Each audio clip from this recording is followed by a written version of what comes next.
Hello everyone, I am very glad that you're joining this story. Subscribe, like and comment. Enjoy the story, smile more often. When my parents handed the family business to my brother and said, "You wouldn't know what to do with it anyway," I just smiled. Not because it didn't sting, because it did, deep down, but because I knew exactly what was coming. I had already seen the scene play out in my head 100 times. I stood there in the same oak-paneled office I used to clean after hours during college summers, pretending to be invisible while my father held meetings and my mother buzzed around managing the admin staff like she was the queen of some dusty little kingdom. And now here I was, standing next to the same worn leather chairs, being told in the most polished, patronizing voice that I wasn't even in the running. Jason, of course, was grinning like he'd just been crowned king. He clapped me on the shoulder like some benevolent prince granting his unworthy sibling a pat on the back. "No hard feelings, sis," he said, already basking in his unearned spotlight. My parents beamed at him like proud school teachers announcing their favorite student had passed the easiest test in the room. I almost laughed out loud. Not because it was funny, because it was insulting in such a familiar way it had become absurd. Jason had always been the golden boy. The straight-A student who got celebrated for mediocrity, the varsity athlete who couldn't finish a game without fumbling something, the boy who got handed trophies before even breaking a sweat. And I was the quiet one. The background noise. The girl who got straight A's too, but without applause. The one who cooked dinner when mom forgot and cleaned up after Jason's messes because he was just a boy and he had a lot on his plate. It was always like that. Every achievement I made was invisible. Every mistake he made was forgiven before it even registered. And yet, they had the nerve to act surprised when I didn't jump for joy at their grand announcement. "It just makes sense," my father said, looking down at me like he was explaining something to a child. "Jason knows the business. You've always had other interests." That little pause before he said other interests made my blood boil. He didn't mean hobbies. He meant distractions. He meant I wasn't serious. He meant I wasn't capable. I looked at my mother, hoping, just hoping, for some sign of hesitation. But she just nodded along like this was all perfectly natural. Like this wasn't a slap in the face. Like this wasn't yet another chapter in the same tired story where Jason wins by default and I disappear quietly into the background. "It's nothing personal," she added gently, as if cruelty dressed in kindness could soften the blow. "It's just business, sweetheart." That was the moment I realized they had absolutely no idea who I was. They didn't see me, not really. They saw a girl who used to carry coffee trays and file invoices. They didn't see the woman who'd been building her own empire behind the scenes, the one who had sat through executive meetings in cities they couldn't even pronounce, who had clients with names bigger than theirs and strategies sharper than anything Jason could dream up. I didn't say any of that, of course. I just smiled, slow, measured, and painfully polite. "Congrats, Jason," I said, holding his gaze until he looked away. He thought I was being gracious. My parents thought I was being mature. But I was neither. I was just patient.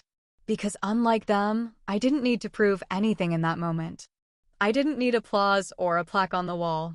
I needed only one thing: time. They thought the story ended with that handshake and a press release.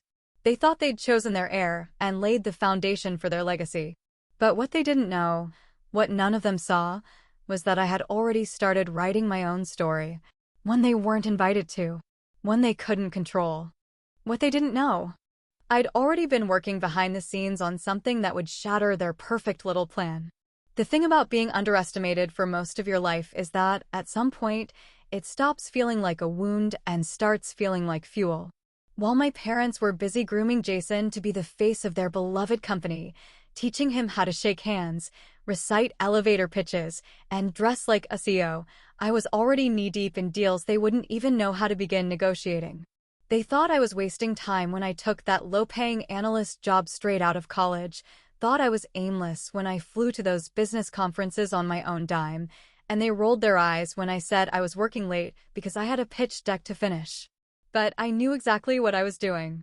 Every job I took, every contact I made, Every dinner I attended in some overpriced steakhouse with men twice my age talking in circles about market shifts, I was playing a long game.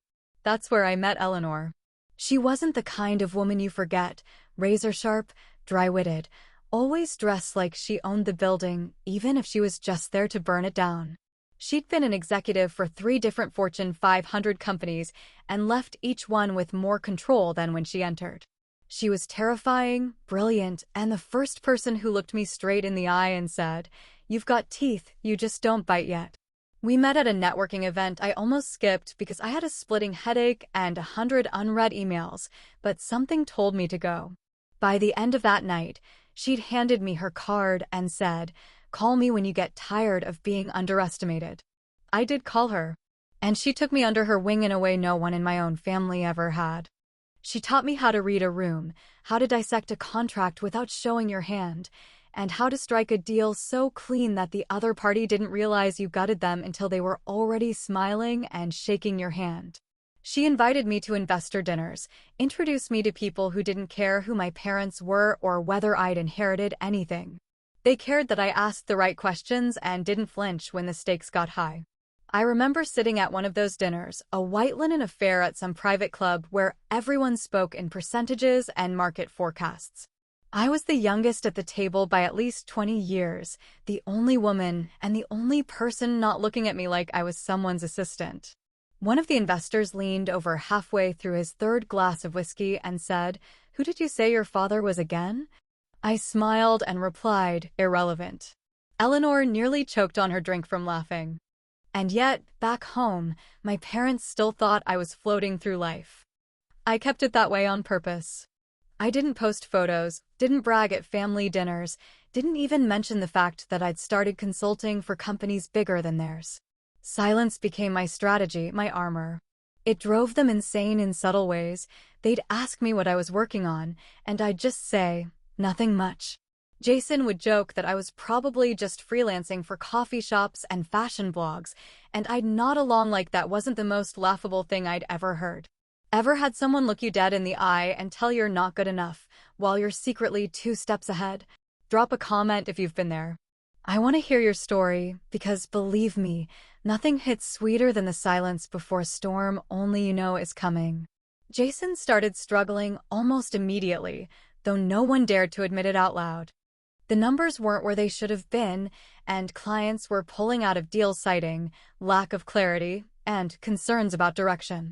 My parents blamed the economy, blamed the market, blamed anything except their precious son. But the truth was simple: Jason didn't know what the hell he was doing. He tried to delegate, but he didn't know how to lead. He tried to pitch, but he didn't know how to listen. I heard whispers from mutual contacts, little ripples of doubt spreading through the community. One of my old colleagues from a logistics firm even called me to ask, off the record, if I knew what the hell was going on over there. I just said, "No idea," and let the silence stretch. The funny thing was, my family started acting like I was the one behaving strangely. They started watching me more closely, trying to figure out why I didn't seem bothered, why I didn't lash out or argue about the business being handed over. They didn't know what to make of my calm. My mother even asked me once, during brunch, if I was okay. "You've been so quiet lately," she said, slicing her toast with the precision of someone trying not to say what they're actually thinking. I just smiled and said, "I'm good. Just focused on a few things." She didn't ask what things. And then one night, as I was finishing up a proposal for a new joint venture with a client Eleanor had connected me to, my phone buzzed. It was Jason. I hadn't spoken to him directly in weeks. I stared at the screen for a second before answering. "Hey," he said, sounding oddly hesitant. "You ever thought about, working with us again?" I almost laughed, but I caught myself. I didn't say no. I didn't say yes either. I just let that silence hang in the air, sharp, pointed, and heavier than anything I could have said aloud.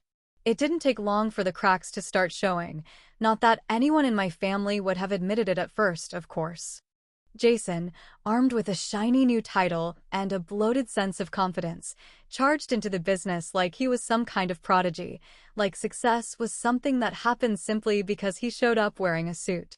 I watched from a distance, saying nothing, just quietly observing the way his ego inflated with every shallow compliment and hollow handshake. He strutted through meetings like a man who thought charisma could replace competence, who believed charm was a substitute for actual strategy. But the thing about smoke and mirrors is that eventually the smoke clears, and what's left behind is just empty space. Jason made mistake after mistake, but he was so blinded by his own reflection that he couldn't even see the damage he was causing. He threw money at useless marketing campaigns, cut long-standing vendor relationships in favor of flashier, riskier alternatives, and dismissed valuable staff who'd been with the company since before he could spell profit margin. He was allergic to feedback, allergic to caution, allergic to anything that didn't praise him outright.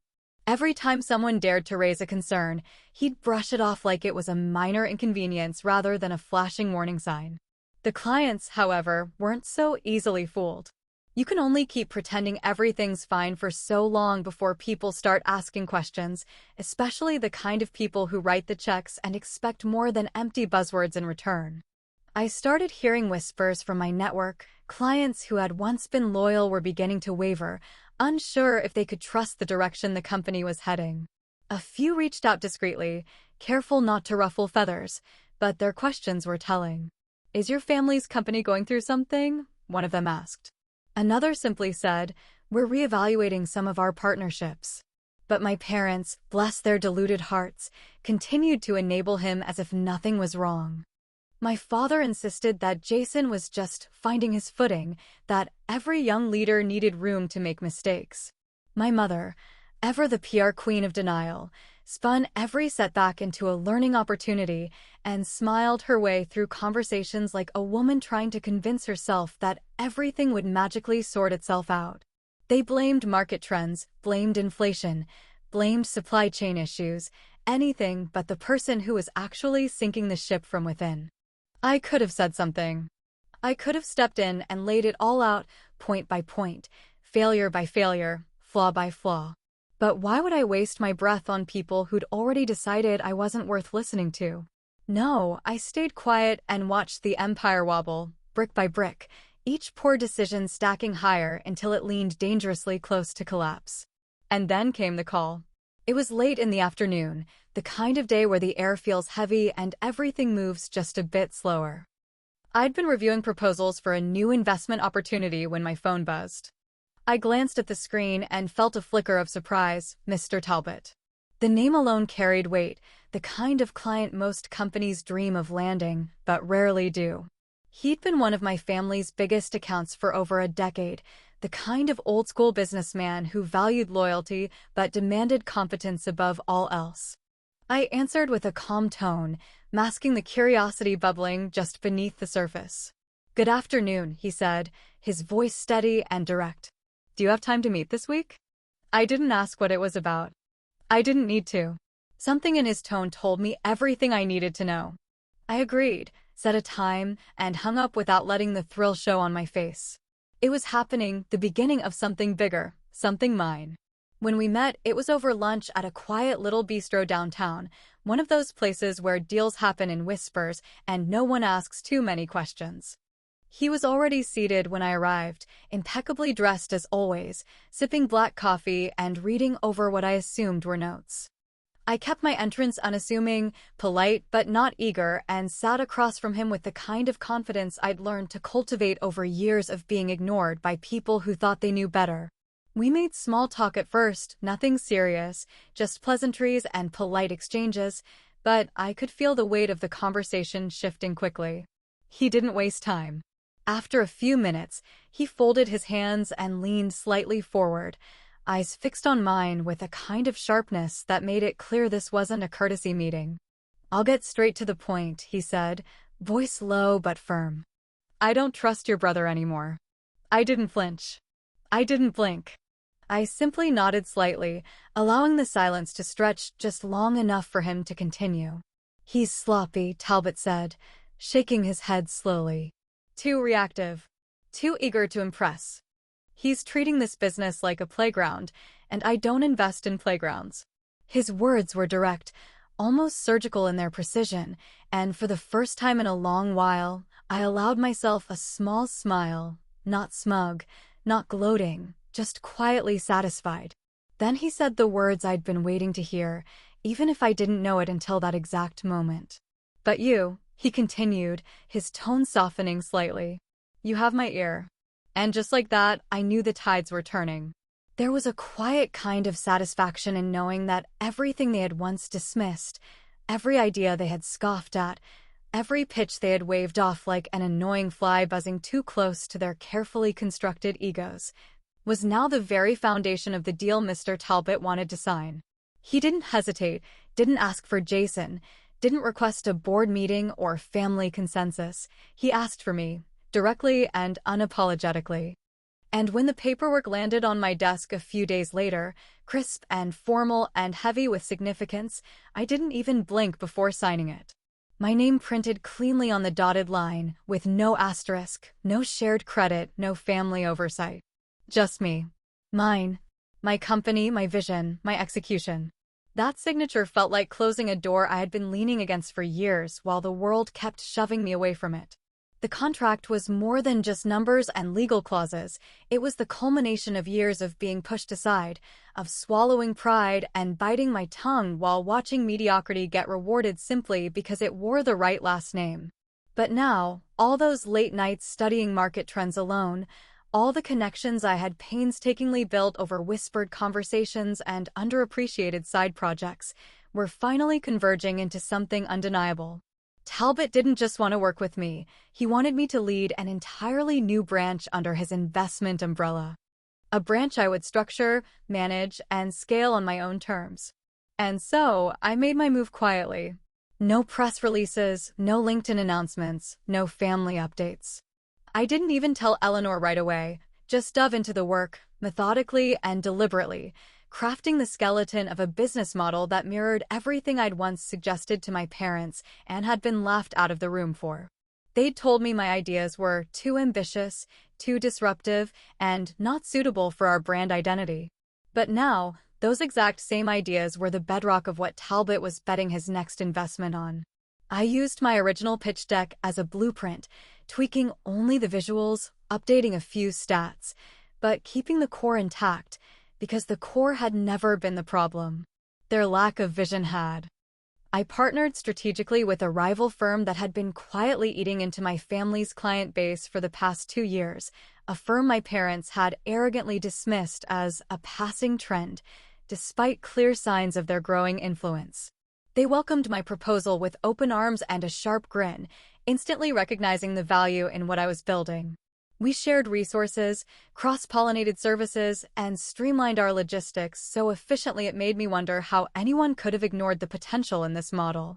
Growth came quickly, not the slow burn my father always preached about, but a wildfire that spread with every client referral, every private investor meeting, every closed deal.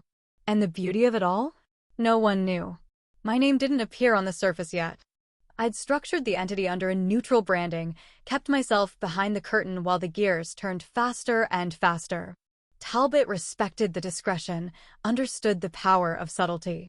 He even joked during one of our progress calls that it felt like we were preparing to launch a rocket in the middle of a crowded city without anyone noticing the countdown. And he was right, because even as Jason flailed publicly, releasing generic updates and hollow press statements to mask his declining performance, my branch was outpacing his numbers in almost every metric. My parents, still sipping wine in their boardroom meetings and clapping Jason on the back like a wounded quarterback who just needed more time on the field, remained blissfully unaware. They still thought he was steering the ship. Still thought I was off somewhere, figuring things out, probably living off savings or wasting time on passion projects. They had no clue that the clients they were starting to lose weren't drifting. They were being pulled deliberately, methodically, towards something better. Something smarter. Something mine. There was a certain irony to it all that I couldn't help but savor. The ideas they once called too aggressive were now being praised by industry leaders as visionary. The outreach model I designed in my 20s, laughed off by my mother as too modern, was now the key strategy driving client retention in our new branch. Even the communication tools I'd suggested implementing, The ones Jason had dismissed as too complicated were now standard protocol under my leadership. Every time I glanced at one of those old rejected proposals, I could practically hear their voices echoing in the margins, dismissive, condescending, patronizing, and now those same documents were the foundation of something they couldn't even see coming. I kept all the receipts, figuratively and literally. Every signed deal, every performance metric, every piece of internal data that proved without question that I had not only outpaced them, I had left them in the dust. And finally, the launch date was set. Everything was lined up perfectly. The media coverage, the soft rollout, the invitation list. We were ready to go public in a way that couldn't be ignored. And when it came time to choose a venue, I didn't hesitate. Not for a second. I picked the one place they would never expect, the one location that would deliver the message without a single word spoken. The launch date was set. And the venue? My parents' own office building. There's a kind of quiet thrill that lives in moments like this, a slow-building electricity that hums beneath your skin when you know something seismic is about to happen, something irreversible, undeniable, something that will rewrite the story in a single, breathless instant. I felt that hum the moment I stepped into the event hall that morning, heels clicking softly against polished marble floors, the kind of entrance that doesn't demand attention but earns it nonetheless. The air inside was already thick with expectation, filled with small talk that carried the nervous edge of people trying to guess what exactly was being unveiled today. Invitations had been vague by design, just enough to pique curiosity without revealing the truth, and it worked like a charm. Everyone was there, investors, partners, vendors, even local press with cameras tucked discreetly into their hands like secrets waiting to be exposed. And, of course, my family arrived precisely on cue, dressed to impress and radiating the smug self-assurance of people who believe they are still the center of every room they walk into. My father in his perfectly tailored charcoal suit, my mother in her overly formal cocktail dress that tried too hard to whisper class, and Jason, wearing his usual blend of arrogance and ignorance like cologne you could smell from across the room. He strutted in with his shoulders squared, flashing that rehearsed grin at anyone who glanced his way, clearly convinced this event was just another feather in his cap, another photo opportunity where he could pose as the visionary heir of the family business. I stood off to the side for a few minutes, just watching them bask in a glory that didn't belong to them, sipping my drink slowly, letting the moment breathe before everything turned. They had no idea what was coming, and that was the most delicious part. The venue looked different now, same walls, same layout, but the energy had shifted. It was no longer theirs. The air no longer bent to their presence. The control they once had was slipping between their fingers, and they didn't even know it yet. The crowd settled as the time drew near, conversations dropping to murmurs as heads began to turn toward the entrance. And then, right on schedule, Mr. Talbot walked in tall, composed, cutting through the room with the effortless gravitas of a man who had built empires from the ground up. People began to rise from their chairs, a subtle ripple of respect moving through the crowd. My parents straightened in their seats. Jason smoothed his tie, already preparing his speech, probably running lines in his head about growth projections and strategic partnerships. But Talbot didn't even glance at them. He didn't nod, didn't offer a handshake, didn't pause to make small talk or acknowledge the three faces that had spent the last decade trying to keep his business tied to their failing legacy. Instead, he walked directly across the room, past rows of confused guests and a few furrowed brows, and came to a stop directly in front of me. I set my glass down calmly, stood up with a slow, deliberate grace, and faced him head-on. He extended his hand, firm, direct, no hesitation, and smiled with a clarity that silenced every voice in the room.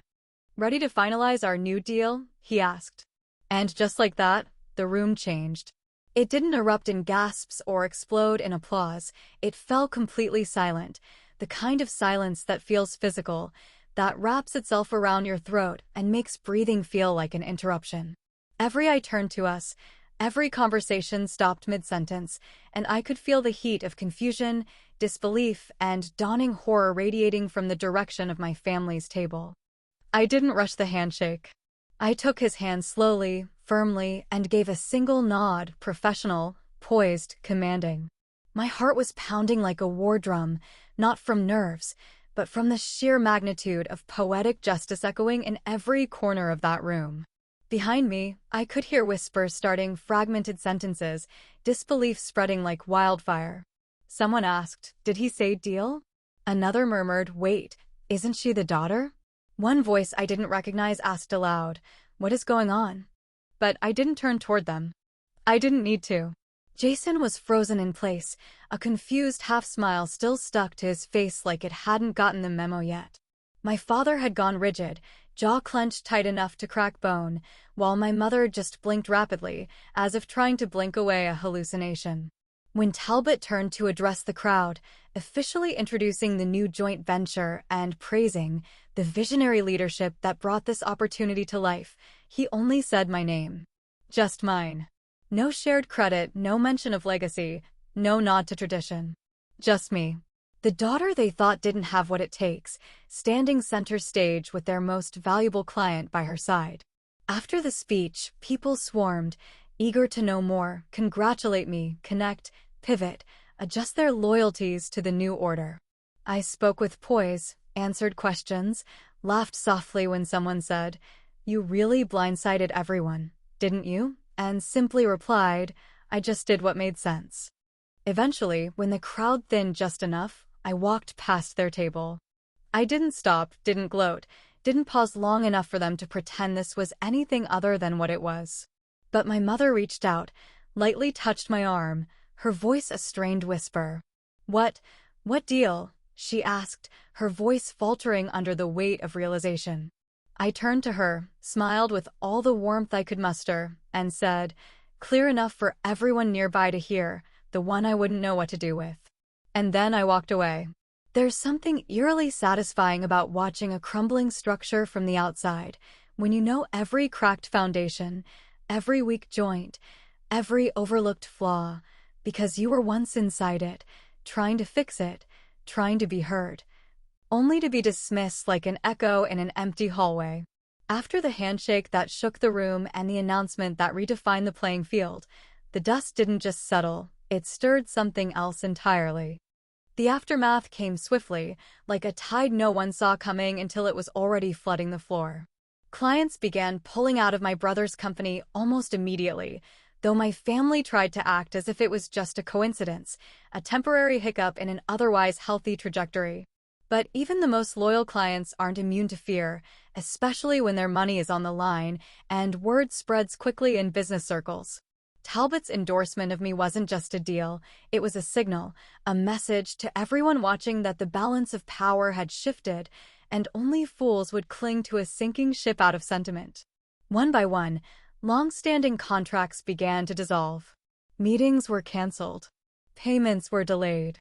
Formerly eager clients started requesting reassessments, and internal staff who had once been fiercely loyal began quietly applying elsewhere. The company that had once been my father's pride and Jason's inheritance was now hollowing from the inside, rotting beneath the weight of incompetence and blind pride. My parents did what they always did when confronted with reality: they performed. They organized emergency strategy meetings, hired consultants to reshape the narrative, and issued press releases filled with carefully worded statements about exciting transitions and new leadership directions.